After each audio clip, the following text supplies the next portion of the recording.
আমরা যাচ্ছি পাকা কাঁঠাল পাড়ার জন্য। গন্ধ পাওয়া গেছে পাকা কাঁঠালের, কোনো একটা কাঁঠাল পেকেছে। গন্ধ পায়নি, আমি গন্ধর জন্য গন্ধ পায়নি মানে মানে আমি এমনি করে হাত দিচ্ছি এই গাছের। ও পারবো। এই দেখো, এই দেখো, ও নরম হয়ে গেছে তো, নরম হয়ে গেছে। আমি আজকে কি এরকম করে ধরলাম, এই তো নরম হয়ে একেবারে গেছে। দেখো গাছ পাকা কাঁঠাল। হনুমানের টের পায়নি সেই, হ্যাঁ, উপরের গুলো তো তার মানে ওপরে আরো পেকেছে। এটা যখন পেকেছে, উপরে লাঠি এনে বাঁশের কঞ্চি এনে খোঁচা মেরে দেখতে হবে কোনগুলো পেকেছে। আরে মশা সর, খুব মশা। তাহলে পারো।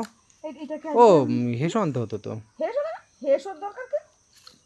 ও মা, পাচ্ছি না। হ্যাঁ, এটা হচ্ছে কাঁঠাল, অত সহজ নয়।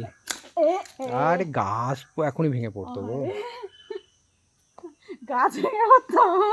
যা জোরে টান মেরেছো। পিঁপড়ে লেগে গেছে। পেকে গেছে বলে পিঁপড়ে লেগেছে নাকি? না না, এমনি পিঁপড়ে। কিন্তু সেন্ট কই? আছে সেন্ট। সেন্ট আছে? বাহ, তাহলে আজকে রাত্রের জন্য স্পেশাল স্পেশাল আইটেম হচ্ছে। পাকা কাঁঠাল আর কি করম চার চাটনি। না না, রান্না করতে হবে, মাছ রান্না করতে হবে। মাছ নে এটা মাথায় ভাঙবো কাঁঠাল, ওরে না, দেখতে মাথায় এসছে। কাঁঠাল ভাঙা। এবার ভালো সেন্ট আসছে, দারুণ সেন্ট আসছে।